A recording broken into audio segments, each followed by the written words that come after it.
안녕하세요 여러분. 오늘은 NDVI 최신 RTX 5000번대 노트북 GPU 라인업을 뜯어보는 시간을 가져볼 텐데요. RTX 5090부터 5070까지 각 GPU의 스펙과 특징을 살펴보고 RTX 4070과 RTX 5070을 탑재한 두 게이밍 노트북을 비교해볼게요. 과연 이게 진짜 살만한 물건인가 판단해보세요. 먼저 RTX 5090 최고급 모델답게 24기가의 GDDR7 메모리와 1496개의 쿠다 코어를 장착했어요. 메모리 내역폭도 256비트로 아주 넉넉합니다. 성능면에선 말 그대로 괴물인데요.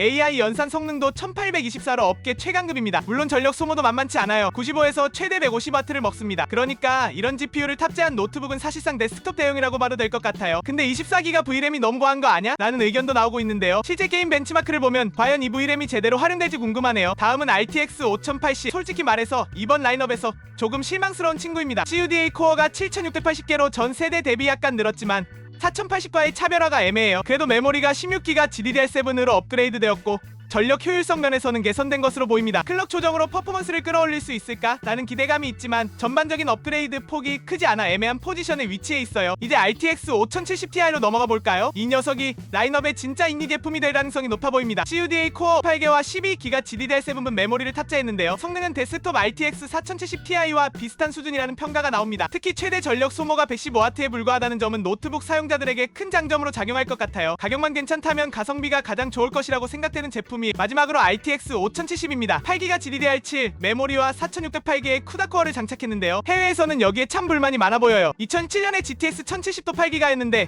2025년에 또 8기가냐? 라는 반응도 있어요. 특히 최신 게임들에서 V램 부족 현상이 이미 문제로 지적되고 있는 상황에서 이 용량은 다소 실망스럽습니다. 최근에 나온 게임 중에서 인디아나 존스 그레이트 서클 그래픽카드 V램 최소 사양이 8기가였어요. 128비트 메모리 인터페이스도 이 제품의 한계를 보여주는 부분입니다. 솔직히 말해서 RTX 4060의 후속작처럼 느껴진다는 평가도 있습니다. 결론적으로 RTX 5000번대 라인업은 상위 모델로 갈수록 매력적이지만 하위 모델들은 약간 실망스러운 부분이 있습니다. RTX 5070ti는 올해 가장 많이 팔릴 모델이 될 가능성이 커 보이고 RTX 5090은 하드코어 게이머나 크리에이터들에게 사랑받을 것 같습니다. 하지만 RTX 5080과 5070은 가격과 성능의 균형에서 조금 애매한 위치를 차지하고 있네요. 제가 바라는 건 GTA 6가 나올 때 V램 사양이 8기가 넘지 않기를 바랄 뿐이에요. 이제는 RTX 4070과 RTX 5070을 탑재한 두 개의 ASUS 로그 제피러스 G16을 비교해볼게요. 각각 어떤 점이 달라졌는지 빠르게 살펴보죠. 게이밍 노트북 중에서도 영혼까지 끌어올린 퍼포먼스로 유명한 ASUS 로그 제피러스 G16. 특히나 이 모델은 AMD 라이젠 9인 HX 370 프로세서와 NVIDIA 지포스 RTX 4070이 만나 데스크톱 못지않은 성능을 낼 수 있다고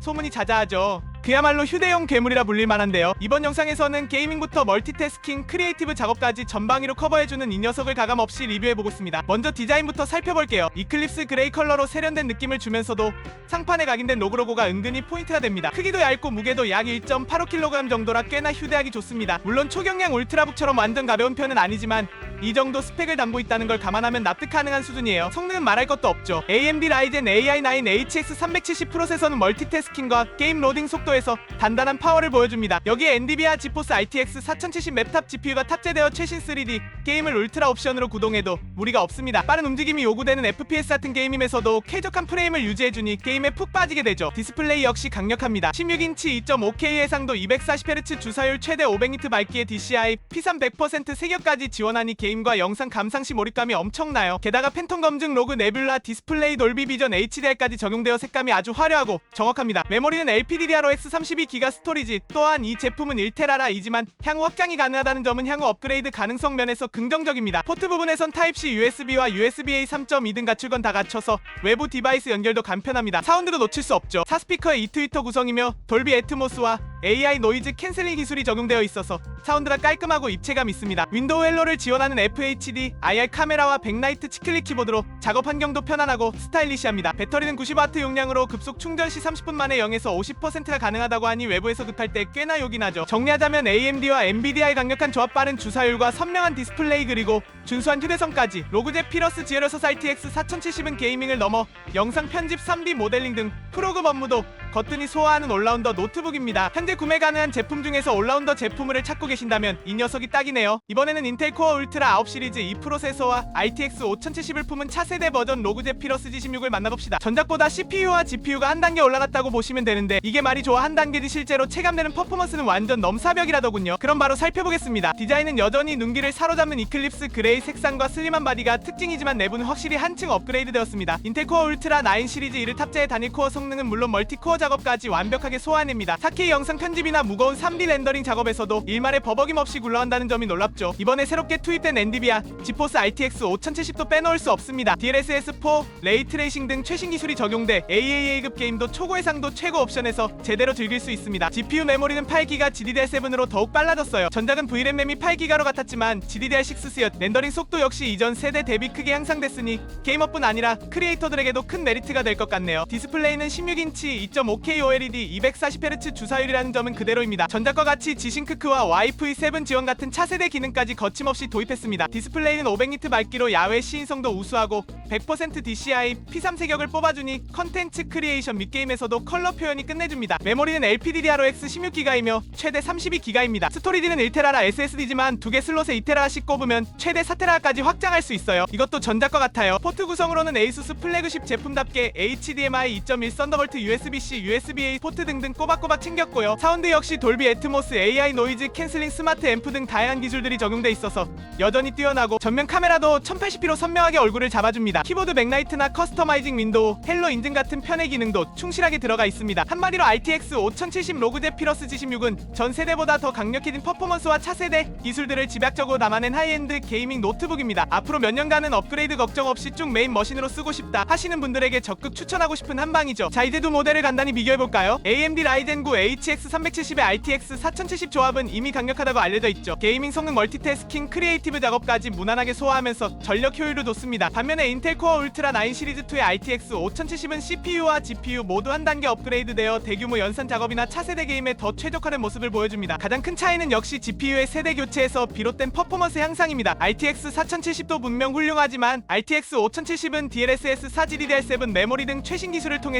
계산 속도나 프레임 안정성이 눈에 띄게 좋아졌습니다. 또한 인텔 코어 울트라 9 시리즈 이의 싱글 코어 성능 및 코어 수 증가도 무시 못할 이 점이죠. 같은 AMD CPU로 비교하면 좋을 텐데 AMD CPU 탑재한 RTX 5070 그래픽카드 제품은 아직 가격대가 나오지 않았어요. 그래도 RTX 5070 제품이 CPU, GPU 양쪽 모두에서 더 높은 성능을 확보하니 렌더링 속도나 게임 프레임이 한층 높은 수준으로 올라갑니다. 물론 더 높은 성능에 따른 가격도 따라올 가능성이 크고 발열 제어 역시 더 요구될 수 있습니다. 하지만 에이수스는 로그 라인업 특유의 튼튼한 쿨링 시스템과 전력 효율 설계를 통해 발열과 성능 사이의 균형을 잘 잡아낸 편이에요. 현재 RTX 5070 G16 제품이 미국에서 거의 $2,000거든요. 인텔 울트라 i9 CPU에 16기가 램프리고 1테라라 SSD 제품이요. 그럼 원화로 거의 300만원입니다. 이리저리 붙으면 330만원에서 350만원 정도로 예상해요. 제가 아래 링크해 놓은 RTX 4070 G16 제품은 현재 323만 9천원입니다. 1테라 32기가 제품이에요. 지금 같은 CPU, 그래픽카드 램, SSD를 가진 제품을 미국에서 $2,300, 즉 335만원에 판매하고 있어요. 한 10만원 정도 차이 나죠. 새로운 그래픽카드가 나오면서 제품 가격을 얼마나 떨어뜨릴지도 두고 보는 것도 좋을 것 같아요. 그래서 요약하자면 만약 지금 당장 고성능 노트북이 필요하고 가성비와 안정적인 성능을 모두 원한다면 RTX 4070 모델도 충분히 만족스러운 선택입니다. 하지만 차세대 기술을 미리 누리고 장기간 업그레이드 없이 최고 수준의 퍼포먼스를 원하는 분이라면 RTX 5070 모델이 더 매력적일 거예요. 새로 출시될 고사양 게임이나 프로 앱들도 무리 없이 돌릴 수 있으니까요. 자신의 예산과 용도를 고려해서 현명한 선택을 해보시기 바랍니다. 앞으로 RTX 5000번대 시리즈 노트북을 더욱 많이 리뷰해보도록 하겠습니다. 구독과 좋아요는 영상 제작에 정말 큰 힘이 됩니다.